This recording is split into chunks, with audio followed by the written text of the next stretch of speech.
Lors de la mise aux normes de la Maison des communes, comme prévu par la loi de 2005 pour l'égalité des droits et des chances, un important travail a été réalisé sur l'accessibilité numérique. Dans la salle des conseils, un aménagement a été mis en place pour faciliter le travail d'un interprète en langue des signes. Donc vraiment l'idée pour nous a été d'équiper nos locaux de manière à pouvoir accueillir tout type de public simultanément. J'insiste sur ce terme-là. L'idée, c'est pas de proposer seulement des dispositifs pour des associations spécifiques de tel ou tel handicap, mais c'est de pouvoir réunir dans un même lieu des personnes qui sont considérées comme normales et des personnes qui sont en situation de tel ou tel handicap. Positionné sur fond noir, l'interprète est filmé. Les images sont diffusées sur tous les écrans de la salle, mais peuvent aussi être retransmises vers n'importe quel ordinateur ou tablette grâce à un système de visioconférence.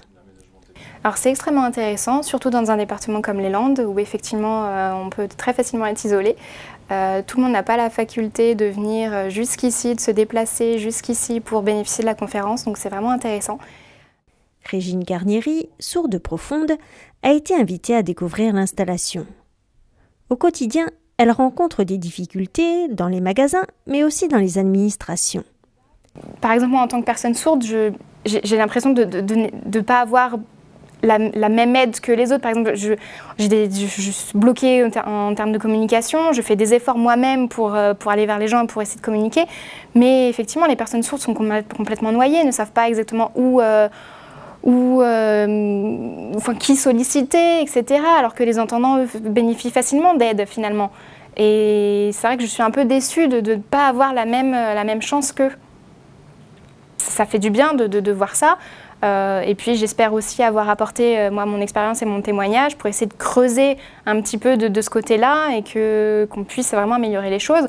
C'est vraiment bien que ce soit disponible et possible, même à distance, c'est vraiment bien. Et c'est ce qu'il faut montrer aujourd'hui, cette accessibilité. C'est très très bien.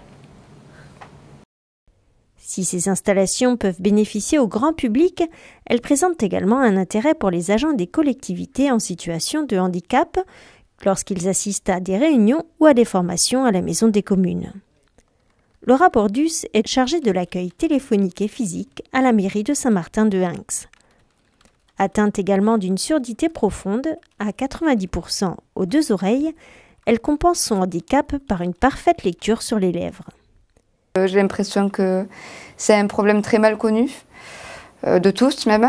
Donc oui, ça me fait chaud au cœur de voir qu'il y a des choses qui sont mises en place pour nous. Parce que bon, on a beaucoup de limites, de barrières pour plein de choses, pour aller au cinéma, pour tout et n'importe quoi. C'est compliqué. Mairie de Saint-Martin-de-Hinx, bonjour. Mais la lecture labiale peut vite s'avérer difficile quand il faut en même temps prendre des notes. Si elle est rompue à l'exercice, pour avoir mené de longues études universitaires sans assistance, elle se réjouit de la perspective de bénéficier d'un système adapté à son handicap. En effet, à la Maison des communes, des boucles magnétiques relient directement le son du micro à ses appareils auditifs. Je me sentirais enfin comme une personne normale et qui peut enfin suivre des formations comme tout le monde. Pas par écrit, voilà, mais de façon auditive, on va dire. Après, pour moi, je ne sais pas du tout si ça sera assez bien ou pas, parce que je suis quand même bien touchée. Mais oui, franchement, si ça marche, ça n'a pas de prix. Ça serait magique.